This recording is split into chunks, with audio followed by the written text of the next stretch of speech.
Ladies and gentlemen, Mr. Cropper here. I have to attack Fakesagan. Easy to do, isn't it? He has a video called 8, the number 8K, Answers, Volume Period 1, VOL Period 1. 30 minutes and 5 seconds he starts talking about objectivism. I didn't watch the rest of it. Somebody alerted me to this. And the stuff he said in there, I thought I'll just attack him on it real quick. 30 minutes and 5 seconds in. By the way, I sure wish I had an account where I could post longer than 10-minute videos. Boy, they made a mistake there by not giving me one of those accounts. They were shutting it down just as when I was applying. Anyways, objectivism, he says, is not taken seriously in academic circles. Now, end quote. Now that is true. Copernicus was not taken seriously in academic circles. Neither was Aristarchus of Samos, who said that the Earth is spinning and going around the sun. A lot of people haven't been taken serious by academia, and today that is one of the best things you can say about somebody is, well, he's not in academia, or, well, academia disregards his work, or he's ignored by academia. I heard someone ask Yaron Brook, they said in a question period, Yaron Brook, what do you think of so-and-so? And Yaron Brook hadn't heard of him, and I believe it was Daniel Pipes or someone next to him and said, that's a guy at the New York Times who said this and this. And he says, Yaron Brook says, oh no, that's complete rubbish and nonsense. Because this guy had published a book called How We Need Freedom or something, you know, and freedom actually means that we need to be free to have free health care and, you know, crap like that, misusing and renaming words and stuff. Well, that's what academia is like today. You can tell whether or not someone's spouting a lot of tripe if they've got a university position, or if they are popular at university, if they are often taught in university, then they are probably tripe. Now, Ayn Rand is getting more and more popular at university, so that what I'm saying here is becoming less and less true, and I welcome every single bit of that change. So it's a good thing in today's culture to say objectivism is not taken seriously in academia, and you can tell how independent a thinker Fakesagan is. He's not an independent thinker at all. He's a mindless, selfless, herd-following dolt. Alright, on to the next bit. 30 minutes and 8 seconds or something, 20 seconds. She is not taken seriously for a very good reason. Here he shows he doesn't understand, having a clue. Most of her work is not even original. He goes on to say that she ripped most of her stuff from Nietzsche and Freud. Now, I don't know where he gets that bit about Freud. I don't know where he gets that bit about Freud. I don't even know.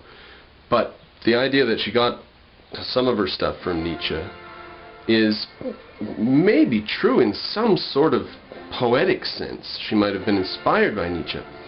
But obviously, Fakesagan doesn't know or understand anything about Nietzsche's philosophy. Nietzsche, at the end of the day, believed in a Kantian view of epistemology and metaphysics. And how are you going to get to ethics if you don't know anything about reality and if our perceptions never can tell us the truth and stuff?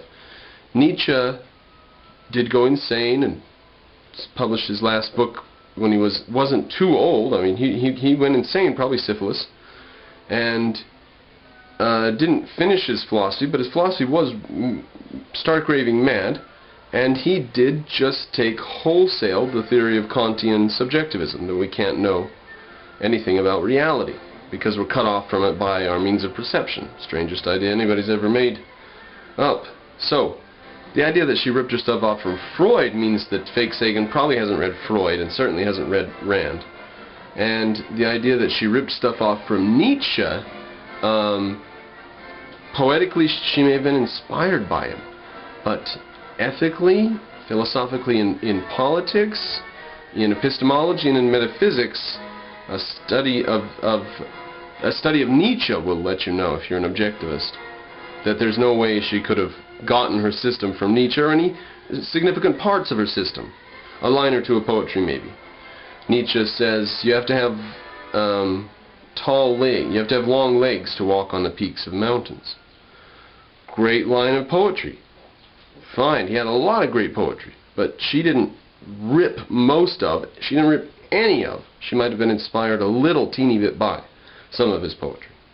She said that she had to read Thus Spake Zarathustra, I believe she said every year or so, in Interview with Playboy, maybe?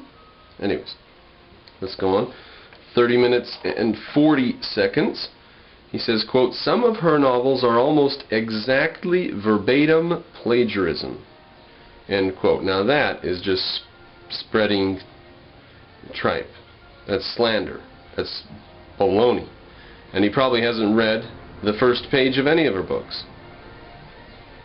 Now, it's one thing to say they were plagiarized, but I would go further in saying, no, they weren't plagiarized. Not only that, there was more original stuff, more original thought, more thought that nobody had ever put down before in Atlas Shrugged. Just in Atlas Shrugged, and fine, let's throw The Fountainhead in, those two great novels. There was more original thought in those two novels than almost any generation in the history of mankind. Choose a whole generation of everybody alive at the time, and they come up with less innovation and originality than Ayn Rand did in those two books. So to say that they are plagiarism, well, I do not think that you should go and watch any of Fakesagan's videos, because I don't know what value you would get out of it. That's my ending endorsement for the idiot who I guess we all knew. I mean, isn't he a good friend with Azrianoff? That's all you need to recommend me against you.